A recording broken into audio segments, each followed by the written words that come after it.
Avant de vouloir ouvrir toutes les portes de force et de gueuler pour être remarqué, et passer du temps à créer de la valeur, soit faire beaucoup de recherches et le synthétiser pour apporter de la valeur, soit faire des choses, vivre des choses et les documenter pour apporter de la valeur. Et en fait, créer quelque chose de remarquable pour être remarqué, ça change tout. Et donc vraiment, c'est quelque chose que je vous recommande puisque c'est vraiment la technique entre guillemets de l'agriculteur, c'est-à-dire qu'on va planter des graines, puis on va les arroser au fur et à mesure, et puis peut-être qu'on va pouvoir récolter les fruits 5-10 ans plus tard. Moi, j'en récolte encore les fruits aujourd'hui. C'était pas du tout dans cet état d'esprit que je l'ai fait, mais c'est sûr et certain que c'est un énorme impact. Et puis, la création de contenu, quand on apporte de la valeur à quelqu'un, c'est aussi un énorme levier psychologique. C'est ce qu'on appelle la réciprocité. Si moi, je vous aide, forcément, au fond de vous, de manière inconsciente, vous allez vous sentir peut-être un peu redevable de me rendre l'appareil. Et peut-être que ça ne sera pas aujourd'hui ni demain, mais peut-être que ça sera dans 3 ans. Et en fait, là, il y a tout cet effet boule de neige qui se met en place et qui est énorme. Et donc, quand vous avez vraiment envie de créer un business qui est durable, et en fait, il faut créer des fondations solides. Et plutôt que de juste essayer de vendre et de vous prendre du court terme,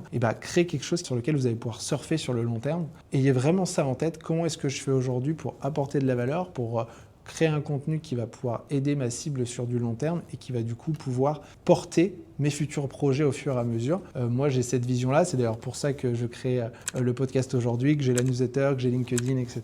C'est un écosystème dans lequel moi, je peux documenter ce que j'ai appris, apporter de la valeur et derrière pouvoir faire un levier pour lancer des nouveaux projets. Ça, c'est une des stratégies les plus puissantes qu'on peut activer aujourd'hui.